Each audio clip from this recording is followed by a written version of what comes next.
ជំរាបសួរអ្នកនរគ្នាហើយវីដេអូនេះខ្ញុំចង់ចែកចម្លែកជាមួយអ្នកនរគ្នាអំពីថាតើហេតុអីបានជាវីដេអូរបស់យើងពេលដែល post ទៅគឺវាអត់មានគេ view ឲ្យសោះបានន័យថា upload ចេះតែ upload ទៅចូលក្នុង TikTok ហ្នឹងទៅគឺអត់មានគេមើលសោះអញ្ចឹងធ្វើឲ្យយើងជាអ្នកដែល upload ហ្នឹងគឺអត់មានចិត្តចង់ upload ទៀតទេអញ្ចឹងហេតុអីតាមពិតនៅពេលដែលយើង upload ហ្នឹងគឺវាមានម៉ោងពេលវេលាវាដែលយើងត្រូវ upload ណាពួកយើងចេះតែ upload អញ្ចឹងសម្រាប់តែយើងជាអ្នកដែលធ្វើជាអ្នកប្រើប្រាស់ TikTok ថ្មីហ្នឹងគឺក៏មានគេ view ទេបាទអញ្ចឹងតាមរយៈការ research ឬក៏គេប្រមូលទិន្នន័យធ្វើការ research ទៅលើអ្នកដែលគេប្រើប្រាស់ច្រើនកម្ម account គេធំគឺគេវាមានគេចាប់គេបែងចែកពេលវេលាតាមថ្ងៃច័ន្ទថ្ងៃអង្គារថ្ងៃពុធថ្ងៃពសុក្រដល់អាទិត្យហ្នឹងគឺវាគេមានម៉ោងគេសម្រាប់ក្នុងការផុសវីដេអូមួយហើយ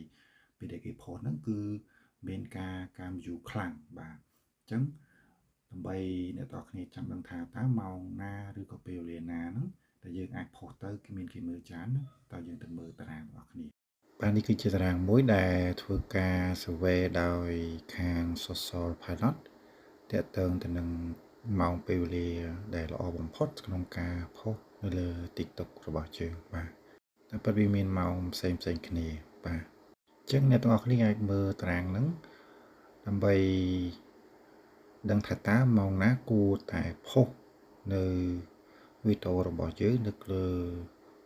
បណ្ដាញសង្គម TikTok បាទនៅក្នុងតារាងហ្នឹងគឺគេបង្ហាញថាថ្ងៃច័ន្ទពេលវេលា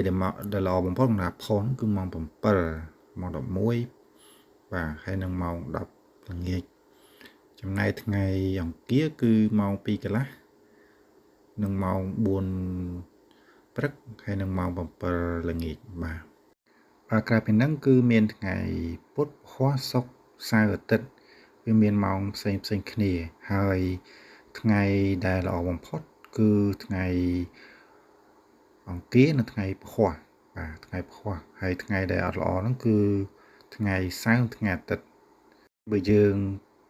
ជ្រើសរើសទៅលើថ្ងៃវិញណាយើងមិនជ្រើសរើសម៉ោងអញ្ចឹងថ្ងៃអង្គារហើយនៅថ្ងៃពហុជាថ្ងៃដែលល្អបំផុតក្នុងចំណោមថ្ងៃទាំង7ហ្នឹងបាទ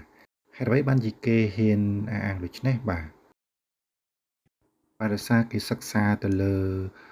TikTok post ចំនួន7សែន post បាទពីគណនី TikTok ចំនួន 50,000 ជាងបាទអញ្ចឹងគេអាចដឹងបានថាតើម៉ោងណាដែលល្អបំផុតសម្រាប់យើង post នៅលើ